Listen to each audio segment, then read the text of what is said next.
Hello everyone. So before I get into this video, I want to talk a little bit about why I'm doing these massacre videos or for this series. I got an email, and in the email, at first they just asked me what made me choose to start this kind of a series if my channel is geared more towards resources for domestic violence, bullies, LGBTQIA issues, and all the, I guess you can say, original stuff that I cover on this channel. And I replied back to them and basically just told them that, with the police brutality videos that I was doing, it led me down a huge rabbit hole. And the foundation of the United States is based on slavery. It's based on masculine toxicity. It's based on racism. It's based on, just horrific things. Like there's this rabbit hole goes really deep.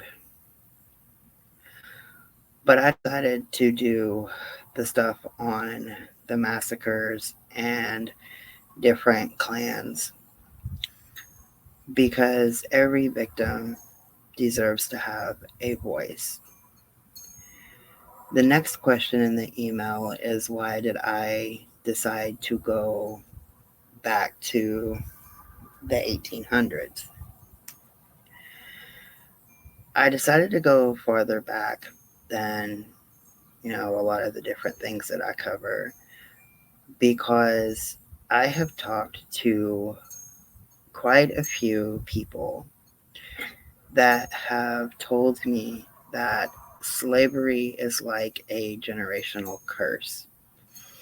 Even though it is not currently happening in the forms that it happened before, it's still happening, like in the prison systems and stuff. But people these days are still suffering from the damage that was done to their people through the years of slavery and on into the Reconstruction Period and thereafter. There is a lot of people born 20, 30, 40, 50 years ago that are seeking mental health therapy because of slavery that happened generations ago. Just because, on the books, I guess you could say, slavery ended, does not necessarily mean that slavery ended. When I awareness to different clans, it is in no way of me promoting them. It is nothing to do with me join them. It is more about that suffered through their rallies, their massacres, their bombings, their shootings, their words. The words alone that come out of a Klansman's mouth is horrific and degrading. And as I said in the other video, I lived that. I heard things that my grandfather said, the degrading and the dehumanizing, all of that. And if that affected me as this little white kid growing up, I can't even imagine what it would do to a person of color. There are so many underlying issues that go on with white supremacy that people no longer really talk about. And I'm not going to sit here and say that it's my job to bring awareness to this, because it's not. It's not put on my shoulders. I don't have anybody here forcing me to cover this topic.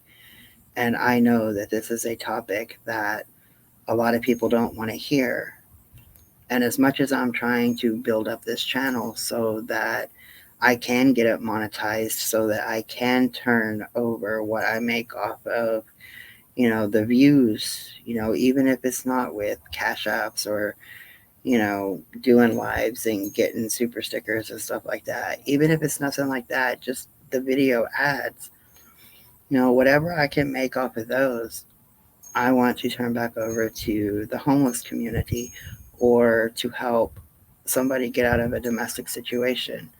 I'm not trying to monetize my channel to help myself. I'm trying to monetize it so it can help me help others. But then I go and I pick a topic, or, I pick another topic, and then it leads into topics such as this.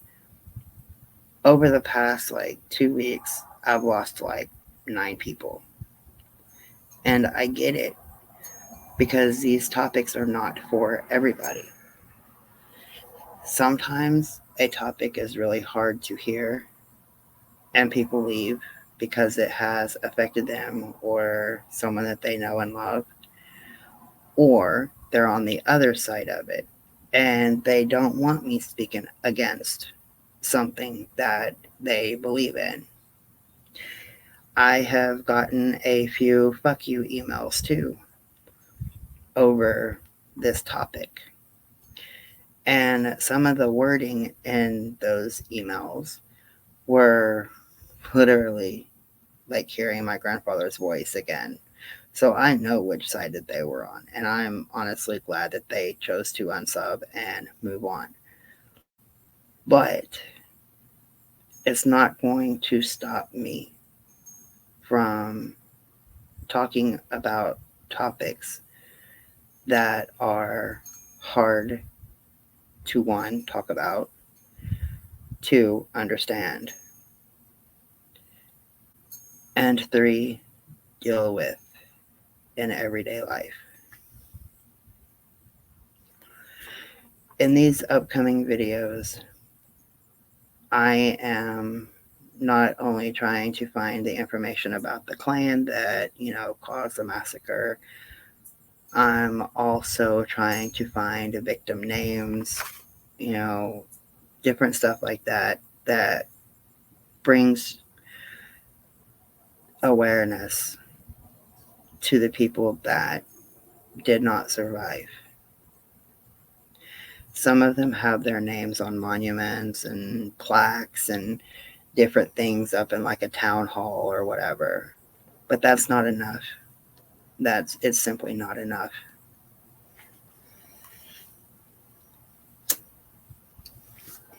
Now, getting into this video is going to be about the Knights of the White Camellia, also known as the KWC. So, we shall start.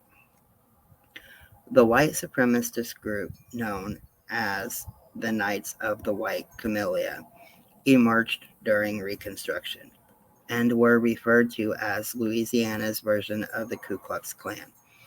They emerged as a force to combat the social and political changes wrought by the Radicals' state constitution of 1868. Despite the organization's short lifespan and its ultimate failure, its deeds influenced the governing strategy of both national and state Republicans, as well as methods by which Democrat conservatives ultimately overthrew Reconstruction. As it did in other southern states, the U.S. Congress's passage of the Reconstruction Act in 1867 mandated the formation of the new government in Louisiana.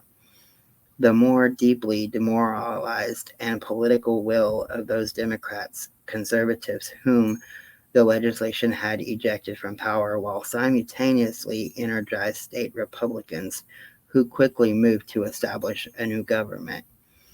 By March 1868, a biracial convention had written a new state constitution. The next month, Louisiana's voters ratified the Constitution and elected Henry Clay Warmoth, an Illinois-born Republican, as governor. Well ahead of its time, the Louisiana State Constitution of 1868 featured a sweeping civil rights code and dramatically altered the balance of political power in the state. For the first time in Louisiana's history, Black men had not only voted in an official state election, a significant number now held office. So a little bit on the formation of the Knights of the White Camellia. Though they looked on with dismay, conservative Democrats invested little effort in opposing the creation of the new state government along Republican lines.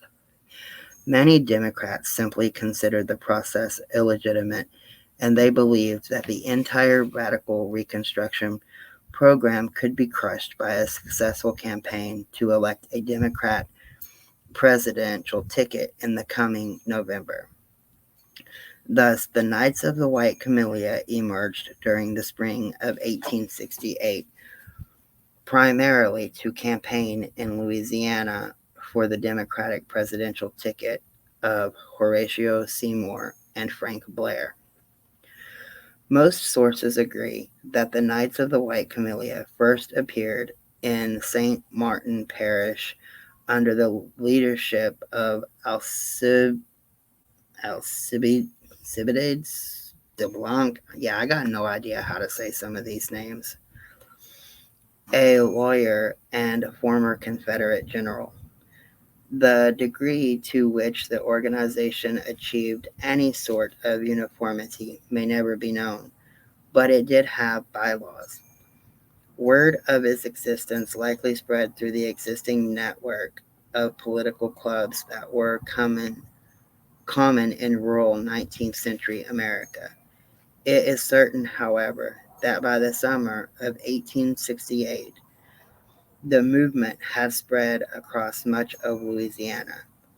It featured a hierarchy of circles and chiefs of circles who reported on activities to supervisors or to superiors.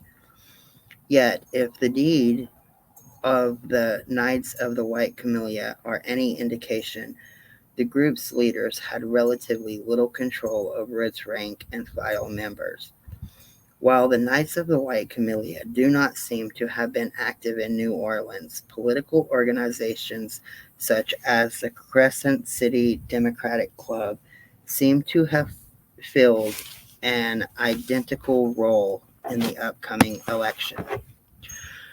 The Knights' primary weapon was intimidation, which could take many forms. Members later gave testimony during a congressional investigation that seemed to substantiate claims that KWC members, unlike the KKK, did not go around robed and disguised. The freedmen recognized their tormentors, only heightened the effect. Their activities included armed patrols on roads at night, during which they periodically confronted freedmen and white Republicans with violence, some of which was lethal. Some of the group's worst outrages came at the hands of small parties of men who used the organization to settle personal animosities. More common, however, were the sort of intimidation tactics that in the coming decades would be as familiar with segregationists in the South as they would to union-busting factory owners in the North. The Knights wanted the freedmen to recognize them as a sort of influential men who could hurt them financially as well as physically.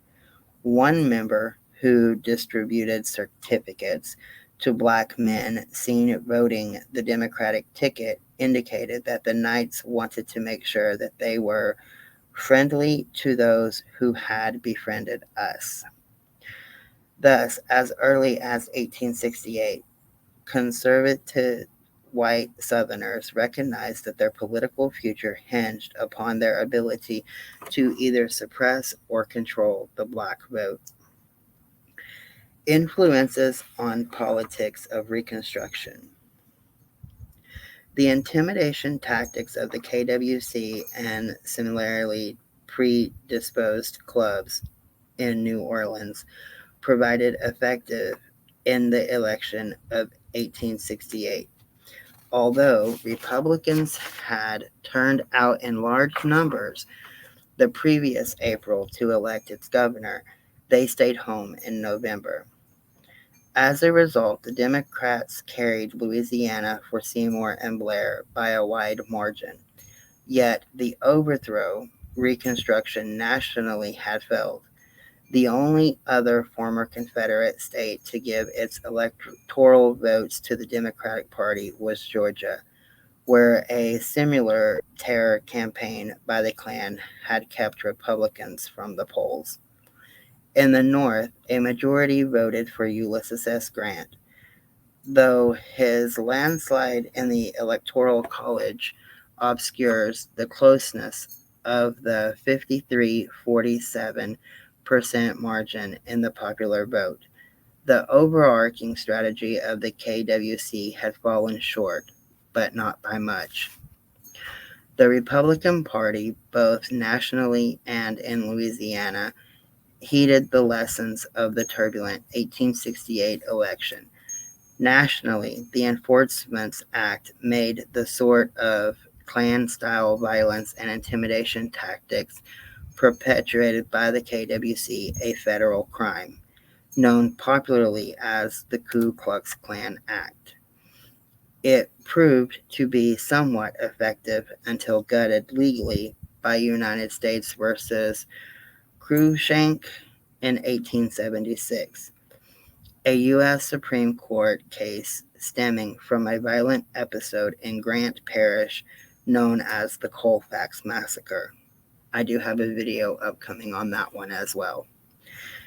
In Louisiana, Governor Warmoth sought out a more tangible solution to ensure the safety of his party, forming both the Louisiana State Militia and the much more effective and heavily armed Metropolitan Police.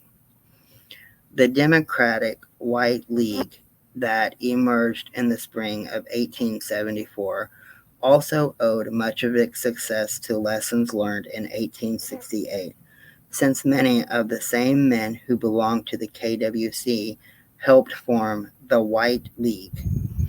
Shifting national attitudes away from the merits of Reconstruction, combined with the more politically savvy tactics of the White League, ultimately played a key role in the overthrow of Republican rule in Louisiana, 1877. Okay, so that was just a little bit on one of the Klan groups. I have come across so many others, and I'm sorting through them and trying to line them up with the massacres that occurred around their time. I've also got some newer Klan, like 2016, 2017, that started, failed, leaders are now in prison or whatever, that I will be discussing. As I mentioned, I will be discussing also the Colfax massacre, the St. Bernard massacre, and quite a few others. I hope that some of this can put a lot into perspective from where our country has came from and where it is now. And I hope that it opens up a lot of people's eyes on the fact that racism is not okay and racism should not exist. Have a good night, everybody.